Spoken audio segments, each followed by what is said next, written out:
लोगों में फैल रहा मंकी वायरस, हो रही मौतें। कोरोना से भी खतरनाक बताया जा रहा है ये वायरस। डॉक्टर से लेकर वैज्ञानिक भी नहीं खोज पा रहे हैं इस बीमारी का सही उपचार। हमारे साथ समझे इस बीमारी का क्या क्या है आधार। आखिर आप इस बीमारी से बचने के लिए क्या क्या रख सकते हैं सावधानी।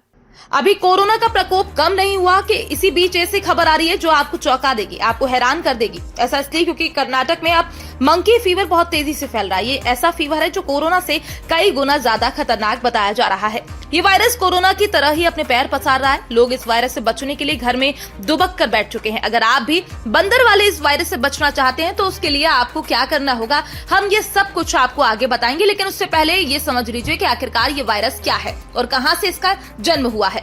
इसमें सबसे पहली बात यह है कि ये वायरस बंदर से फैलता है और ये वहां पर ज्यादा होता है जहां पर बंदरों की तादाद ज्यादा होती है। दरअसल अभी हाल ही में मंकी फीवर से कर्नाटक राज्य में 2 मरीजों की जान भी जा चुकी है।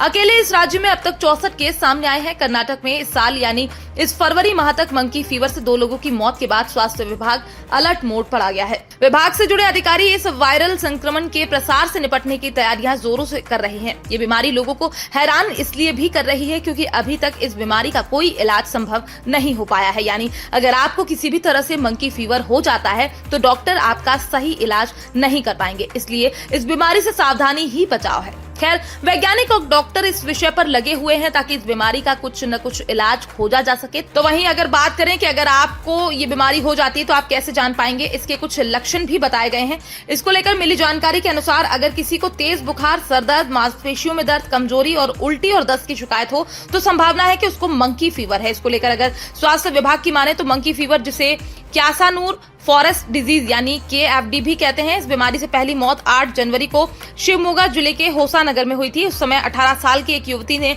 अपनी जान गंवाई थी। दूसरी मौत उडुपी जिले के मणिपाल में हुई जब चिकमंगलूर के श्रृंगेरी तालुक में रहने वाले 79 वर्षीय व्यक्ति की एक निजी अस्पताल में मौत हो गई। KFD के मामलों की संख्या में वृद्धि और इससे 2 लोगों की मौत होने के बीच कर्नाटक के स्वास्थ्य और परिवार कल्याण आयुक्त D रणदीप ने अहम बैठकें की। इस बीमारी से निपटने के लिए जरूरी दिशा निर्देश जारी कर दिए गए हैं। और अगर बात करें कि मंकी फीवर क्या है और ये कैसे फैलता है, तो मंकी फीवर, जिसे क्यासानूर फॉरेस्ट डिजीज के नाम से भी जाना जाता है, ये एक वायरल बीमारी है जो क्यासानूर फॉरेस्ट डिजीज वायरस के कारण होती है। जानवरों से इंसानों में इसके संक्रमण फैलने का खतरा होता है। खास तौर पर ये उन इलाकों में ज्यादा फैलता है जहां बंदरों की आबादी ज्यादा होती है। ये बीमारी 1957 में कर्नाटक के घने जंगलों में उत्पन्न होने की बात ज्ञात होती है। तब से इसका दक्षिण एशिया के कई इलाकों में संक्रमण सामने आता रहता है। इसको लेकर एक्सपर्ट्स बताते हैं कि बंदरों के शरीर में पाए जाने वाले टिक्स यानी किलनी के काटने से इस बीमारी का संक्रमण इंसानों में हो जाता है। ऐसे में खास सावधानी बरतने की जरूरत होती है।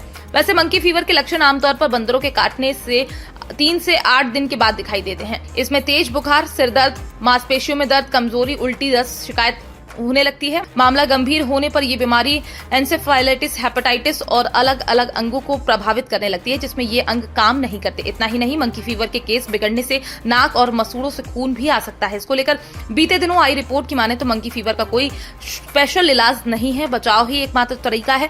इस बीमारी के संक्रमण से बचाव के लिए प्रभावित इलाकों में स्वास्थ्य विभाग की ओर से टीके दिए जा रहे हैं। इससे बचने के लिए ज्यादा पानी पीते रहना जरूरी है, नियम बताया गया है। इसके साथ ही सफाई का भी विशेष ध्यान रखना भी जरूरी है। साथ ही इसे बचाव के लिए वैक्सीन भी लगवाने का सुझाव डॉक्टर देते नजर आते हैं। Bureau report, PDN news.